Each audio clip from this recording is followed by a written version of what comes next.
नमस्कार। आज हम एक बहुत ही इमोशनल कहानी पर बात करेंगे। नाम है पुराना जूता। हाँ। ये कहानी है हौसले की, इंसान के जज्बे की ताकत की। बिल्कुल। और इसके ज़रिए हम ये समझने की कोशिश करेंगे कि जो असली ताकत होती है वो बाहर की चीज़ों में नहीं, मतलब जैसे जूते या दूसरी चीज़ें, हाँ। उनमें नहीं होती। हाँ, वो अंदर होती है संकल्प में। सही।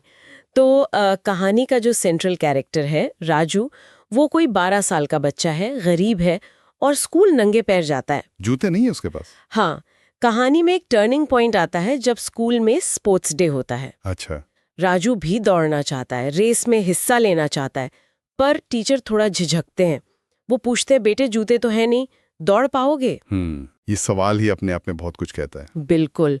और इस पर राजू का जो जवाब है वो तो मतलब दिल को छू जाता है। वो कहता है, सर मैं तो रोज बिना जूते के जिंदगी की दौड़ लगाता हूँ, ये स्कूल की दौड़ क्या चीज है। क्या बात है। मतलब उस एक लाइन में उसका पूरा संघर्ष, उसकी पूरी फिलॉसफी झलकती है ना? हाँ।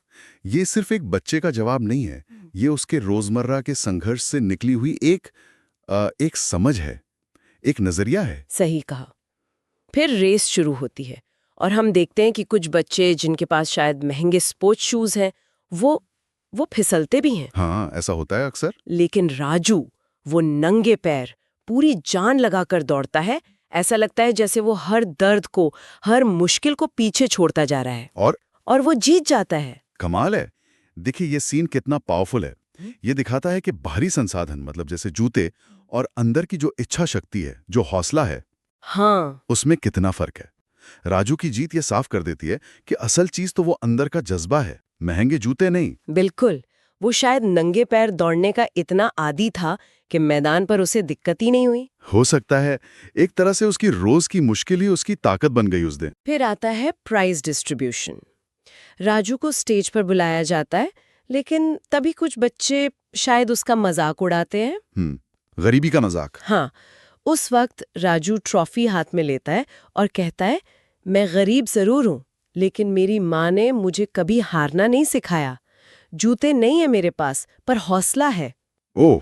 कहते वहां एकदम एकदम सन्नाटा छा गया। सबकी आंखें नम हो गईं। यकीनन ये शब्द ये सिर्फ उसकी हालत का बयान नहीं थे, ये उसके आत्मसम्मान की, उसके हौसले की घोषणा थी। उसने अपनी कमी को नहीं, अपनी ताकत को सामने रखा। सही। उसने जैसे पूरी सिचुएशन को पलट दिया। बिल्कुल। उसने लोगों को मजबूर कर दिया कि वो उसे उसकी गरीबी से नहीं, उसके कैरेक्टर से देखें, उसकी डिग्निटी से देखें। कहानी का अंत भी उतना ही टचिंग है।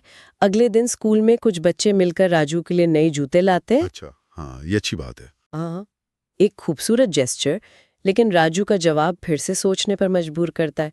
वो मुस्कुराता है और कहता है, ये जूता नहीं, ये तो दोस्ती है, मैं इसे संभाल कर रखूंगा, एक याद की तरह। वाह।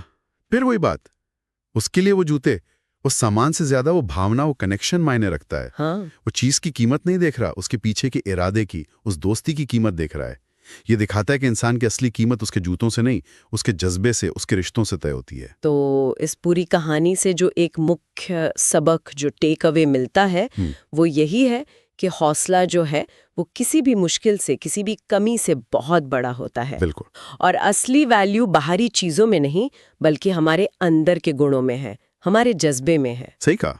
और अंत में एक सवाल शायद हम सबके सोचने के लिए छोड़ सकते हैं। हाँ, आज की दुनिया में जहां हम अक्सर बाहरी दिखावे पर, संसाधनों पर, स्टेटस पर, मतलब इन जूतों पर बहुत ध्यान देते हैं, तो हम अपने अंदर या दूसरों के अंदर के उस असली हौसले को, उस जज्बे को कैसे पहचानते हैं, उसे कितनी अहमियत देते हैं? बहुत गहरा सवाल है। कहीं हम अनजाने में जिंदगी की दौड़ में जूतों को जज्बे से ज्यादा जरूरी तो नहीं मान बैठे?